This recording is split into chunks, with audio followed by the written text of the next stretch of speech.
मुंह बंद करो अंजलि भाभी, बहुत हो गया, अब मैं यहाँ नहीं रुकने वाली। ननद मीरा तिलमिलाते हुए बोली। तो अंजलि ने कहा, हाँ तो रोक, कौन रहा है आपको? जब देखो तब यहीं पड़ी रहती हो। अरे जाकर अपना घर संभालो।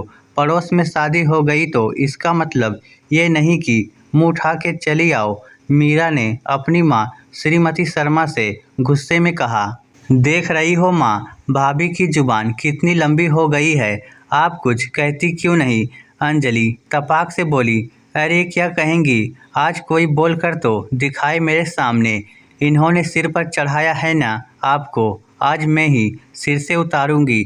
ये कहकर अंजलि अपनी ननद की तरफ बढ़ी, फिर जो हुआ उसे देख सबकी आंखें फटी रह गई। अंजलि, ओ अंजलि, अरे कहाँ मर गई? इतनी देर से आवाज़ दे रही हूँ, पता नहीं कहाँ बैठी रहती है। श्रीमती शर्मा उस समय बाहर से आई थी। अंजलि बाथरूम में कपड़े धो रही थी।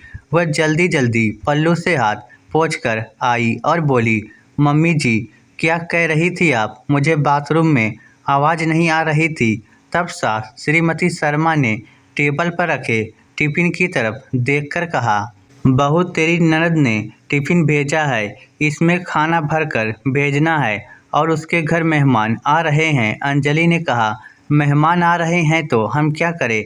अरे उनको खुद ही खाना बनाना चाहिए ना, हर बार ये टिफ़िन क्यों भेज देती हैं? और उनकी सास मना भी नहीं करती, रोज़ रोज़ मायके से खाना मंगवाते हुए। अच्छा लगता है क्या? श्रीमती शर्मा ने गुस्से में अंजलि से कहा। बड़ा मुंह खुल रहा है तेरा, खाना क्या तेरे बाप के यहाँ से आ रहा है जो इतना तिलमिला रही है? यही बात सुनकर अंजलि ने कहा, मेरे बाप के घर से नहीं आ रहा, बल्कि आपके बेटे की जेब से जा रहा है। इस पर आपको भी गुस्सा आना चाहिए। अरे शादी हो गई, अब तो मीरा को कुछ सीख लेना चाहिए, लेकिन अभी भी वह मायके और भाभी पर निर्भर है। यह सुनकर सास गुस्से से उठ खड़ी हुई और अंजलि का हाथ कस के पकड़ लिया। देख बहू, मुझे समझाने की कोशिश मत कर, मैं अपना दिमाग अपने आप चला सकती हूँ और तुझे अपना दिमाग चलाने की ज़रूरत नहीं है। कान खोलकर सुन ले, खाना तू ही बनाएगी। अंजलि को बहुत गुस्सा आ रहा था कि आखिर श्रीमती शर्मा समझती क्यों नहीं है। वह बाथरूम में गई और जल्दी से कपड़े धोने का काम खत्म करके रसोई में आ गई और खाना बनाने की तैयारी करने लगी। खाना बनाते बनाते वह बड़बड़ा रही थी, यहाँ क्या कम कहर ढाया था इस ननद ने, जो अब ससुराल जाकर भी इसको चैन नहीं है। जब यहाँ थी तभी छाती पर मूंग दल रही थी और अब वहाँ से भी आर्डर चलाने से बाज नहीं आ रही। बेचारी अंजलि मन ही मन अपनी ननद मीरा को कोस रही थी। अभी शादी को 2 महीने हुए थे और उसकी शादी भी दूसरे मोहल्ले में हुई थी। या तो वह खुद ही घर पर आ जाती थी या फिर जब श्रीमती शर्मा मंदिर जाती तो उनके हाथ खाली टिफ़िन भेज देती थी। मंदिर भी मीरा के घर के पास ही था और वहाँ माँ बेटी मिल लेती थी। अंजलि सोच रही थी कि शादी से पहले मैंने कितना कहा कि मीरा को घर का काम सीखने को कहो, लेकिन यहाँ तो कोई मेरी बात सुनता ही नहीं। ऊपर से मुझे मजदूर बना के रख दिया था, लेकिन अब तो और भी बुरी हालत है। जब भी देखो उछलती हुई यहाँ आ जाती है और टिफ़िन पैक करवा के ले जाती है। पता नहीं कैसे ससुराल वाले हैं जो मना भी नहीं करते। शादी के बाद मीरा कुछ दिन घर रहने आ गई तो अंजलि ने कह दिया, अरे इतने पास के ससुराल में भी भला कोई मायके आता है क्या? मीरा ने आंख निकालकर अंजलि से कहा, तुम्हारा मायका दूर है इसलिए बोल रही हो। अरे आराम तो अपने घर आकर ही मिलता है, तुम्हें क्या पता कि ससुराल में कितना काम करना पड़ता है? अंजलि ने भी गुस्से में मीरा से कहा, अच्छा, जैसे कि मैं तो ससुराल में रहती ही नहीं हूँ। जितना काम तुम लोगों ने हमसे करवाया है ना, उतना तो शायद तुम्हें कभी करना ही नहीं पड़ेगा, क्योंकि तुम इतनी मुंहफट जो हो। अंजलि की बात सुनकर उस दिन मीरा बुरी तरह से तिलमिला गई थी और ज़ोर ज़ोर से रोकर कहने लगी थी कि मेरी शादी क्या हो गई, भाभी तो मेरी बेइज्जती कर रही हैं। ये देखकर सास श्रीमती शर्मा अंजलि पर बिगड़ गई। अंजलि बहू, तुम्हें बताना पड़ेगा कि क्या ये तुम्हारी ननद है और तुम इससे ऐसे बात नहीं कर सकती। अरे मायका दूर हो या पास, मायका तो मायका ही होता है। हमारे घर में लोग ही कितने हैं जिनका काम तुम करके थक जाती हो और कान खोलकर सुन लो कि इसे यहाँ आने से कोई नहीं रोक सकता। कहते कहते श्रीमती शर्मा ने अंजलि के बाल पकड़कर जोर से खींच लिए थे, जिससे अंजलि डर के मारे बिलबिला के रह गई थी। कभी अंजलि को लड्डू बनाने पड़ते थे तो कभी टिफिन भरकर पोहा और पकौड़े मीरा के ससुराल भेज दिया करती थी। एक बार मीरा गुस्सा होकर घर चली आई तो अंजलि ने अपनी सास को समझाया, मम्मी जी, आप मीरा को समझाइए कि छोटी छोटी बात पर नाराज होकर यहाँ ना आए, और ना इनका घर टूटने से कोई नहीं रोक पाएगा। मीरा ने रोते हुए अपनी माँ से कहा, देख रही हो मम्मी, भाभी किस तरह से मुझे बातें सुना रही हैं। मैं इतनी परेशान हूँ, लेकिन इनको तो कोई मतलब ही नहीं है। इनको तो बस मेरा आना बुरा लग रहा है। अंजलि ने तुरंत गुस्से में कहा, आना बुरा नहीं लग रहा, बल्कि लड़कर आना बुरा लग रहा है। अरे छोटी छोटी लड़ाइयों को तो तुम्हें खुद ही संभाल लेना चाहिए, जैसे कि मैं यहाँ संभालती हूँ। अंजलि ने तिरछी नज़रों से सास की तरफ देखकर कहा तो सास ने कहा, बहू खबरदार, मेरी बेटी से कुछ भी कहने की ज़रूरत नहीं है। तो क्या संभालती है मुझे पता है, जब देखो तब जुबान चलाती है। कम से कम मेरी बेटी ससुराल में जुबान तो नहीं चलाती। मीरा को आए हुए आधा घंटा हुआ था और इतनी देर में उसने अंजलि से मैगी बनवाकर खा ली थी। तभी वहाँ पर मीरा का पति राजेश आया। मीरा को वहाँ देख उसने एक लंबी सांस ली और अपनी सास श्रीमती शर्मा से कहा, मम्मी जी, अगर आपका घर पास है तो क्या वह छोटी छोटी बात पर लड़कर यहाँ आ जाएगी, और जबकि गलती भी यही करती है। आज आपको पता है कि इसने क्या किया है। इससे रसोई में तेल गिर गया तो ये साफ करने की बजाय सोफे पर जाकर बैठ गई, और जैसे ही मम्मी रसोई में गई तो वह फिसल के गिर पड़ी।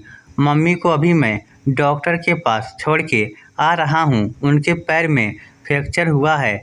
अगर मीरा का यही हाल रहा तो घर बिखर जाएगा। यही बात सुनकर अंजलि को बहुत गुस्सा आया और उसने तिरछी नज़र से अपनी सास को देखा। श्रीमती शर्मा सिर झुकाकर बैठी थी। अंजलि ने राजेश को बैठने के लिए कहा और पानी दिया। अंजलि ने ही राजेश के सामने मीरा को समझाया, मीरा, राजेश जी ठीक कह रहे हैं, इस तरह से तुम्हें नहीं करना चाहिए था। अब तुम उनके साथ जाओ और अपनी सास को सॉरी कहो। मीरा ने तुरंत अंजलि से गुर्राते हुए कहा, मैंने आपसे कितनी बार कहा है कि मेरे मुंह मत लगो। मुझे समझाने के लिए मेरी माँ ही काफ़ी है, और जब वह कुछ नहीं बोल रही तो तुम भी अपना मुंह बंद रखो। तुम मेरी माँ नहीं हो, समझी ना। मीरा का ऐसा जवाब सुनकर अंजलि हक्की बक्की रह गई। जब श्रीमती शर्मा ने धीरे से कहा कि मीरा, तुम दामाद जी के साथ घर जाओ। राजेश समझा बुझाकर मीरा को उस समय साथ ले गया। खाना बनाते बनाते अंजलि को एक एक करके सारी घटनाएं याद आ रही थी। तभी अंजलि का पति विक्रम घर आया तो अंजलि ने विक्रम के आते ही कहा कि तुम्हारी बहन ने ये रोज रोज का क्या लगा रखा है, यहाँ भी कुछ नहीं करती और ससुराल में भी कुछ नहीं करती। आज फिर उसने खाली टिफिन मम्मी जी के साथ भेज दिया है और खाना मंगवाया है। यह बात सुनकर विक्रम भी खामोश हो गया। उसे बुरा तो लग रहा था, मगर अंजलि के सामने कुछ नहीं कहना चाहता था। अंजलि ने ही फिर से गुस्से में कहा, विक्रम, तुम कुछ कहते क्यों नहीं हो? क्या तुम नहीं समझते कि उनके ससुराल में रोज रोज खाना जाना ठीक नहीं है? विक्रम ने ठहरते हुए सुर में अंजलि से कहा, अंजलि, इस बार भेज दो, अगली बार मत भेजना। अंजलि गुस्से में दांत पीस कर रह गई और मन में सोचने लगी कि ये क्या बात हुई। आखिर दूसरी घटना घटने का इंतजार क्यों किया जा रहा है। मुझे तो लगता है कि ये भी अपनी बदतमीज बहन के मुंह नहीं लगना चाहते। अंजलि वापस आ गई और टिफिन में खाना पैक करने लगी। तभी श्रीमती शर्मा के पास मीरा का फ़ोन आया और वह पूछने लगी कि खाना तैयार हुआ कि नहीं। सासू माँ ने इशारे से अंजलि से कहा तो अंजलि ने कहा, अभी 15 मिनट लगेंगे। ये सुनकर मीरा गुस्से से आग बबूला हो गई और बोली, मम्मी ऐसे नहीं चलेगा। राजेश घर आ गए तो क्या होगा? उन्हें पता चल जाएगा कि खाना मेरे घर से आया है। फ़ोन स्पीकर पर था और आज अंजलि ने भी सुन लिया था कि मीरा राजेश से छुपाकर खाना मंगवाती थी और राजेश के आने से पहले ही मंगवाकर घर पर रख लेती थी। लेकिन अंजलि सोच में पड़ गई कि मीरा की सासू माँ भी तो है, आखिर वह कुछ क्यों नहीं बोलती।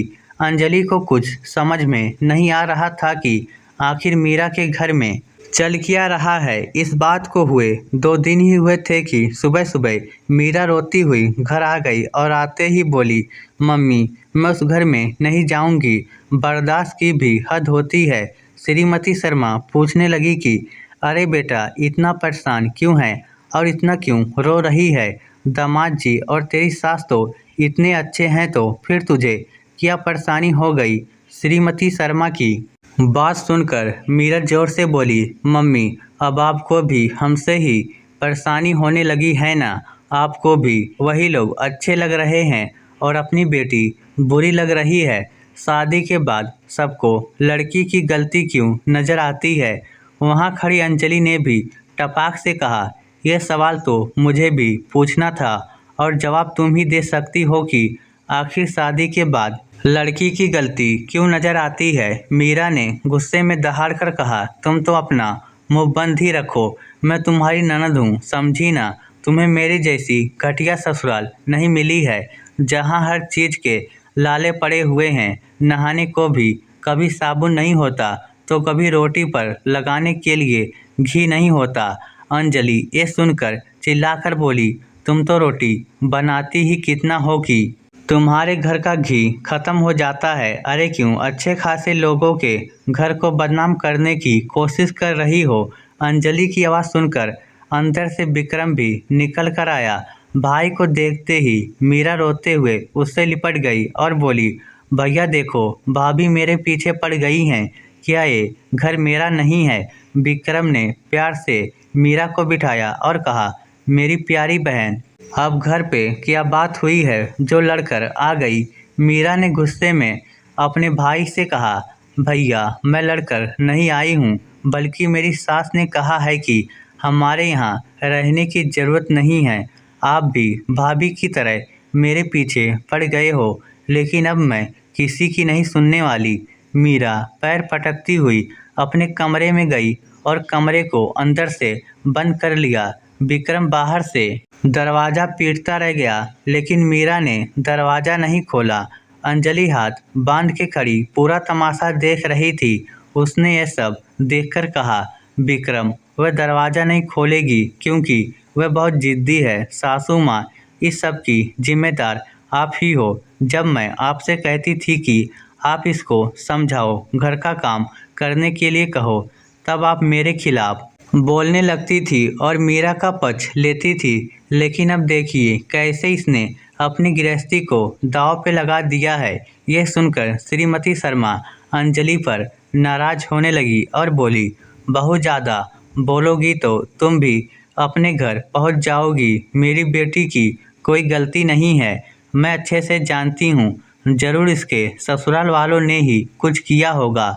मेरी बेटी अपना घर जानबूझकर नहीं तोड़ेगी, उन्होंने ही जाने को कहा होगा। ये क्या कर सकती थी? अंजलि विक्रम को गुस्से से देखती हुई अपने कमरे में चली गई और मीरा को सबने उसके हाल पर छोड़ दिया। बाद में मीरा निकल कर आई और सीधे रसोई में जाकर प्लेट में खाना रखकर खाने लगी। अंजलि सब देख रही थी और सोच रही थी कि ये लड़की कितनी बेशर्म है, अब तक इसने ससुराल में फ़ोन तक नहीं किया। अंजलि ने विक्रम से कहा कि आप राजेश जी से बात क्यों नहीं करते, आखिर हुआ क्या है? विक्रम भी बात करने की सोच ही रहा था। उधर रात के समय श्रीमती शर्मा ने कहा, बहू घर में मलाई कोफ्ता और मिक्स वेज बना लो, इससे मीरा का मूड अच्छा हो जाएगा क्योंकि उसे यह बहुत पसंद है। अंजलि ने गुस्से में कहा कि मम्मी जी, अब आपकी बेटी छोटी नहीं है, बहुत बड़ी हो गई है और शादीशुदा है।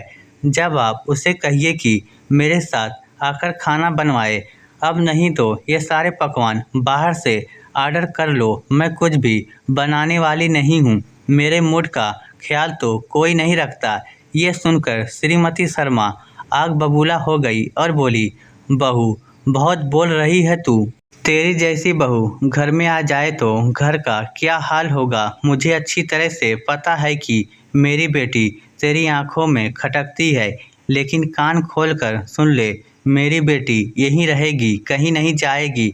तो अंजलि ने भी सख्ती से कह दिया, अरे नहीं जाती है तो ना जाए, इसका घर ही बिगड़ रहा है, मैं तो इसके ये शौक पूरे करने वाली नहीं हूँ। शादी से पहले मैंने इसके लिए सब किया है, मगर नतीजा ये हुआ कि आपकी बेटी बिगड़ चुकी है।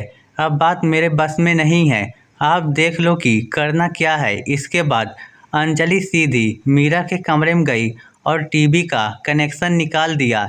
ये देख मीरा गुस्से में चिल्लाने लगी तो अंजलि ने कहा, होश में रहो मीरा, यह सिर्फ तुम्हारा मायका है, तुम्हारा असली घर अब तुम्हारा ससुराल है। मुझ पर हुक्म चलाने की कोशिश अब मत करना। अंजलि ने उसकी ओर आंख निकालकर ऐसा कहा था और अंजलि का ये रूप देखा तो मीरा के भी रोंगटे खड़े हो गए।